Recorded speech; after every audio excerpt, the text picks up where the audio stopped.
Ladies and gentlemen, Dave Chappelle.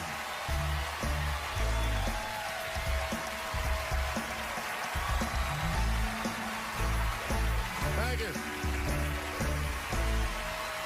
Oh boy, I'm very nervous. No pressure. During the civil rights movement, I can't read what's on the teleprompter. Some about black America and white America. There's black Americans and there's white Americans. We're all one America. So if you don't mind, this is not live, is it? I imagine whatever I say, you could just edit it out. Let's try it a few ways. Lou, are you in the booth? I am. All right, good. You know what, Lou? Let's just play around with it and see if we can get it right, get this clip package on, and then let me go home, all right? You got it. All right. Ready? All right, count me in. 5, 4, 3, 2, 1. Wu-Tang. I'm just with you, Lou. Let's do it again. We're gonna do it again. We'll get it right. Here we go, Dave. 5, 4, 3, 2. You know, when I was a comedian starting out in Washington, D.C., right here in this city, 1988, I'll never forget this. It was a comedy club owner that banned profanity from his comedy club. He said it offended his audience, and this was a cause of major concern for all the comedians in the circuit. And we all called a meeting, and we had the owners come, and it was the club owners, and it was the comedians. It was the classic labor dispute. The club owners laid out their case. There cannot be profanity in these clubs because that offends people. And there's a comedian who's still a good friend of mine to this day. He lives right here in Washington, D.C. He stood up and he said, he's black, I should tell you, because it's important to the story. He says, I use profanity because I live a profane lifestyle. He says, I don't have an insect infestation in my house. I have roaches.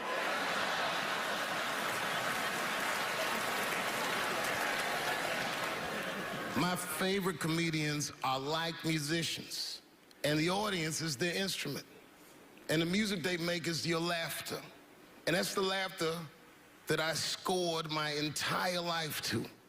So now, some of my favorite American comedic composers. Thank you. When I lose my job, I lose my man. Treats me like a dog. He called me a dog. Yes, he did. What did he call me? An old dog. Sometimes I wished I was a dog and he was a tree. When you stop and think, football's a fair sport for my people. Only sport in the world a Negro can chase a white man and 40,000 people stand up and cheer him. See, in my neighborhood, the kids have a kind of a dubious reaction to that whole Santa Claus concept. They just don't believe that a white man will ride a reindeer through Harlem after midnight. In truth, white friend, it's you that all look alike. But look at the black people around you. We're all different colors. Black walnut, burnt elk, almond, chocolate mocha, pecan, vanilla, yellow, mellow, light, bright, and damn near white. We come from the first people on the earth. You know, the first people on the earth were black people. We the first people had thought, right? We was the first one to say, where the am I? And how do you get to Detroit? I think maybe like 30 years ago, there was a woman that wanted to sing, and a black lady that sang opera that wanted to sing. What was her name? Mary Anderson. And this place was like segregated, and they couldn't sing here. And here we are, like not even 50 years later, a 22-year-old black man on stage getting paid to hold his. God bless America. I gotta go now. Y'all take it easy. Bye-bye.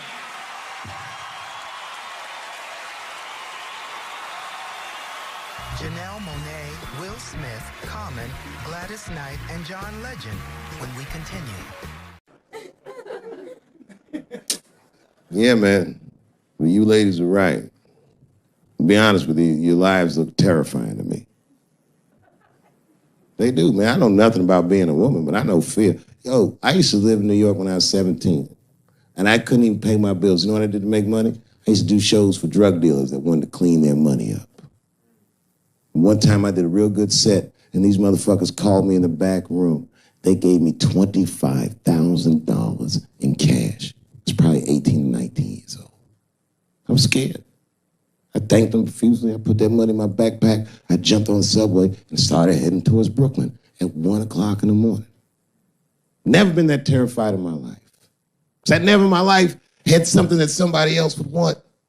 I thought to myself, Jesus Christ, if motherfuckers knew how much money I had in this backpack, they'd kill me for it. Then I thought, holy shit. What if I had a pussy on me all the time?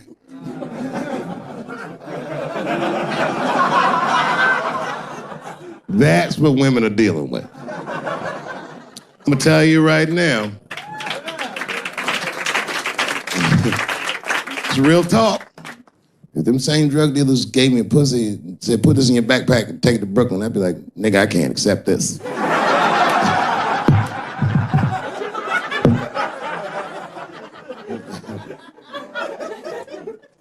I empathize, man, you know.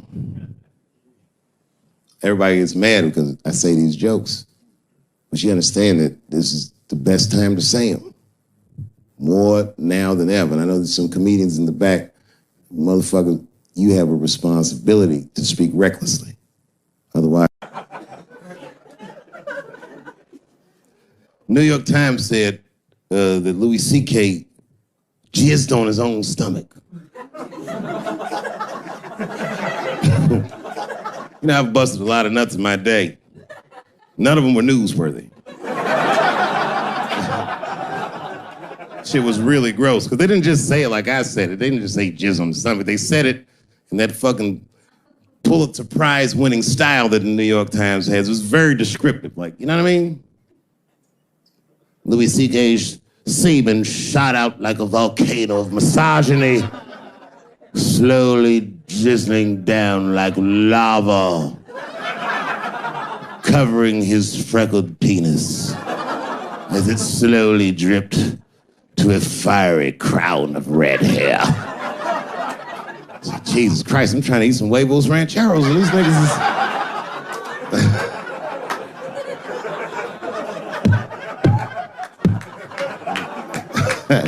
And you know, the tough part, being a comedian, knowing the motherfuckers, everybody comes up to me like, did you know? Did you know what Louis was doing? No, bitch, I did not know. The fuck you think we talk about at the comedy club? Hey, nigga, how was the weekend? Great, man. I was just jerking off in faces and coming on my own stomach, having a good time. You know how this business is. No, I didn't know. They act like we sit around like Grease. Tell me more, tell me more. Dixie put up a fight. Dun, dun, dun, dun, dun, dun, dun, dun, dun, dun. Sorry, I don't know the choreography, but you get the point. You get the point. She was intense. But Louis was like the turning point. I mean, you know, all these allegations are terrible. Louis was the only... I shouldn't say this, but fuck it. His allegation was the only one that made me, like, laugh. Well, if you think about it,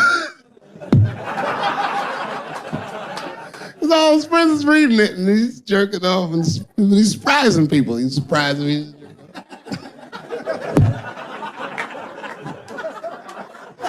I just picture all the comics in comedy just reading it like, what?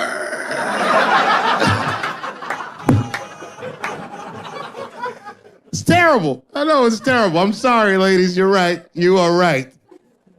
But at the same time, I mean, you know what I mean? I don't know. Jesus Christ, they took everything from Louis. I was like, I don't know, it might be disproportionate. I can't tell. I can't tell. This is like where it's hard to be a man. One lady said, Louis C.K. masturbating in front of me ruined my comedy dreams. Word? Well, then I dare say, madam, you may have never had a dream. Come on, man, that's a brittle spirit. That is a brittle ass spirit, nigga. That shit is too much. This grown ass woman. You know what this shit is like? It's like COINTELPRO. You know what that is? It's a program that the FBI had under J. Edgar Hoover. In this program, one of the many things they did was they would track the sexual habits of anyone they considered an enemy of the state. It was a live button. That's why they got all these fucking sex tapes with Martin Luther King fucking bitches. But lucky for us, he actually had a dream. You think if Louis C.K. jerked off in front of Dr. King, he'd be like, I can't continue this movement?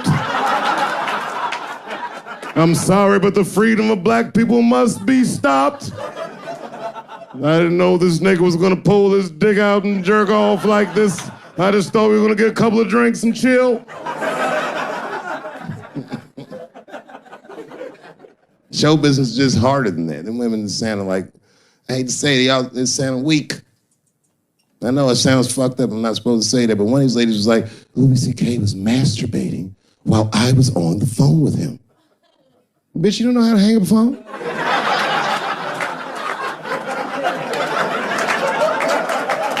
How the fuck are you going to survive in show business if this is an actual obstacle to your dreams? I know Louis is wrong, ma'am. I'm just saying I'm held to a higher standard of accountability than these women are. Don't forget who I am. Don't forget what I am. I am a black dude.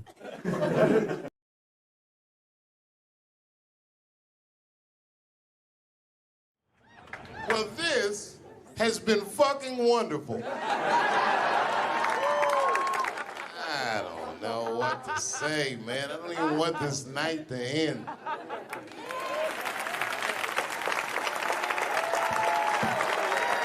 I promise you, whoever cares the most, I care at least as much as them. I know what I got, because I lost it all. I gotta tell you something, and I don't talk about it often. Have you ever worked all your life for something and have it not work out? That happened to me. It was tough. Think about it. I was gone for 12 years. It's not a little bit of time. It was hell. I watched other niggas that I knew become very famous. I watched the world go on without me. I mourned the loss of it. And after a while, I didn't care.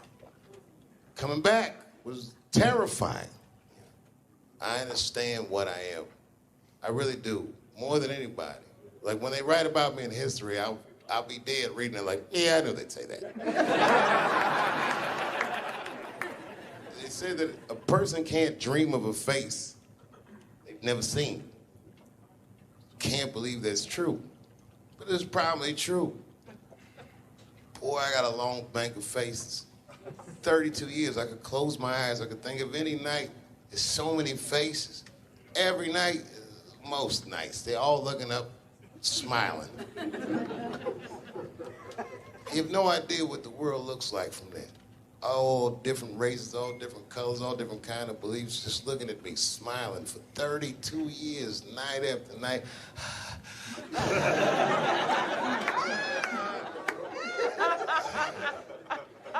No comedian take that for granted. I swear to God, this might be the noblest of professions. Robin Williams had a bar that I loved. He said, comedy is the only job you can have where you can use everything you know. And that's true. You can use more than you know. You can use what you think. Use it. Don't be afraid. Don't let these bitch-ass niggas button your lip. Say it anyway.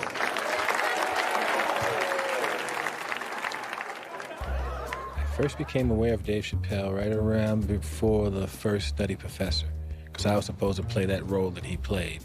And then I kind of saw him, and I was like, hey, that guy, right, that kid would be funny playing that role. I try to be peaceful, but now it's time for Reggie to karate-size your ass. Woo! Dave is so much smarter than everyone. Like, Dave is one of the most, maybe the most intellectual comedian ever. It took us 400 years to figure out as a people that white people's weakness the whole time was kneeling during their national anthem. That's a brittle spirit. That's right, nigga. On the Rockets, regular. What are you doing, nigga? Stand up! He stretched the art form and his impact on the culture. He is the voice of his generation, without question. Nobody's even close to him. No, I've had to learn, and that's where Dave Chappelle has been a wonderful friend and mentor. What did Chappelle say to you that helped you with that? Chappelle said to me, we were doing a show at Radio City together. It was during his run. Right. And I was Genius. I was on one of the shows, and he said to me, I said, man, what am I going to tell these? Because I was like, I'm going to do comedy before Dave Chappelle. I was like, Dave, what am I even doing here? And Dave That's said, great. and I said, I don't even know if I'm funny enough to be here. I said, you're nice. And I think I'm a really funny guy, but what am I doing here? And Dave said, look, man, he said, you don't understand something. He said, you're not here because you're funny. He says, I know 100 funny motherfuckers out there. He said, you're here because you're interesting. And he said, anyone can be funny. Not everybody can be interesting. Not everyone can make an audience listen to what they're saying. Not everyone has a wealth of life experience that makes people want to know what they have in their minds. And so that changed my perspective on silence. And so now, if I can hear that an audience is listening, I'm engaged. Well, that is a great piece of advice, not only for comics, but for anybody. Right. Because, wow, the thing that I love about Chappelle, and you just identified it, is he will go. He's interesting. And he is an interesting guy. He's the most interesting man I've ever met. That's what makes Dave Chappelle. Many people are funny. There's a lot of funny stand-up comedians all over the world. Yes. But what makes Dave Chappelle is that he is interesting. It's how he sees the world between the jokes. But all jokes aside, Kevin Spacey shouldn't have done that shit to that kid. He's 14 years old and was forced to carry a grown man's secret for 30 years. Jesus Christ, he must have been busting at the seams with that one. The saddest part is, if he were able to carry that secret for 6 more months, I would get to know how House of Cards ends. Loved was, I can't believe that I've been in this business long enough that we're like the older guys now. It always blows my mind that I'm like 5 years older than Dave Chappelle, because he was already a made guy when I came in. So I always look at him like he's got 10 years on me, or 15. And, just when I watch his act, I'm like, this guy's clearly been doing this a good couple of decades longer than me. And the reality is, I think he's only been doing it like 6 years longer than I have or something like that. He's fucking amazing. And what I love, too, is just he's that same, with all that's changed, everybody getting offended, all of this fucking crap, how you get in trouble, he hasn't changed at all. He's just like that same guy that I saw way back in the day when I used to go to the Boston Comedy Club and watch him go on at like 2 a.m. and just start murdering at 2 a.m. And I remember I used to always sit there going, how do you do that? How are you that funny at 2 a.m. in front of a crowd that gave up on the show like an hour ago, and they're tired and they just want to go home? That second he steps on stage, boom, he just starts fucking killing. Dave's a beast. Dave's a beast, man. That's the only man that puts a little fear in my heart. I'm like, okay, it's real. What's he doing? Do you watch him? Do you watch him? Totally. You study? Totally. I got Chappelle. I got an app. I follow him. I'm like, my man Prince Paul always says, competition keeps you in condition. True. So yeah, that's my man right there. The other real special shout out I gotta make, because none of this would have been possible on any level without this person, is my mother. Mom. My mother. Mom. You have no idea what I put this woman through. If you had just given birth to me, that would have been more than enough. But the fact that she raised me and raised me well, we had a real oral tradition in our house. I knew the word griot when I was a little boy. A griot was a person in Africa who was charged with keeping the stories of the village. Everyone would tell a griot the stories, and they would remember them all so that they could tell future generations. And when they got old, they'd tell them to someone else. And they say in Africa, when a griot dies, it's like a library was burnt down. And my mother used to tell me, before I ever thought about doing comedy, she said, you should be a griot. And she'd fill me with every story of black life. You know, she's educated in African-American studies, and she would let me understand the context that I was being raised in, that I'm being raised in a hostile environment that I have to tame. By the time I was 14 years old, I was in nightclubs, mastering an adult world. It was terrifying. The crack epidemic was going on, and my mother would hear gunshots outside and be scared to death. Maybe it's my son. But early in my career, if you remember, Mom, you used to sit in the club with me. She'd do a full day of work. You'd be back there falling asleep, just waiting for me to go on. She would watch my show every night. Do you know how long that car ride is home?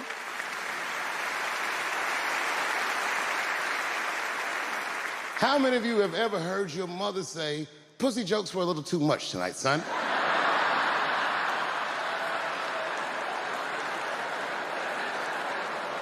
I was a soft kid. I was sensitive, I'd cry easy, and I would be scared to fist fight. And my mother used to tell me this thing, I don't even know if you remember, but you said this to me more than once. You said, son, sometimes you have to be a lion so you can be the lamb you really are. I talk this shit like a lion.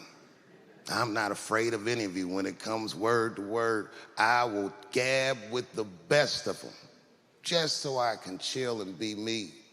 And that's why I love my art form, because I understand every practitioner of it. Whether I agree with them or not, I know where they're coming from. They want to be heard. They got something to say. There's something they notice. They just want to be understood. Love this genre. It saved my life.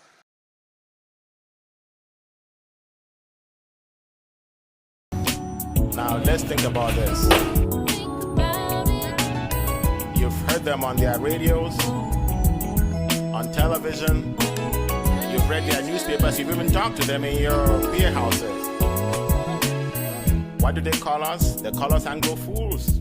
They call you Anglo fools. And they've called all of us BR friends. Are we BR friends? They call us enemies in their house. That's not the truth. The truth is, they stole our rights. You know that. They destroyed our wealth. Call us Cameroonians. We are Ambazonians.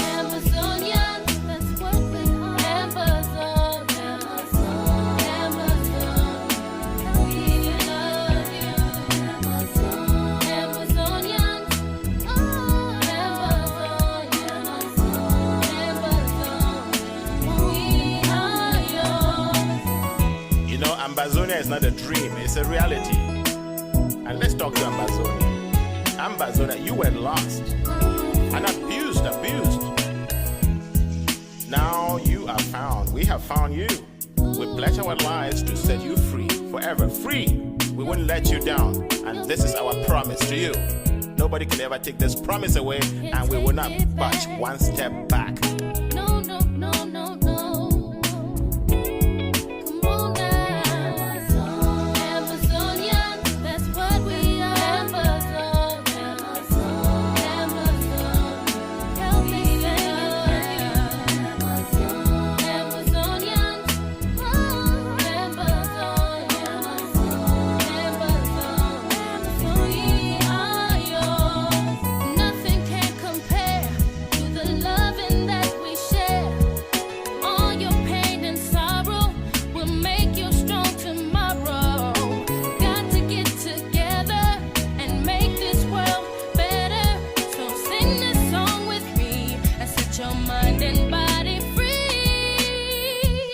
This really comes down to you and me. You have to join our pledge and play your part. It's my part and your part to make it. You and me will set it free, because freedom is the word. Don't let them lie to you. There's nothing else but freedom. Freedom is our right, and in that right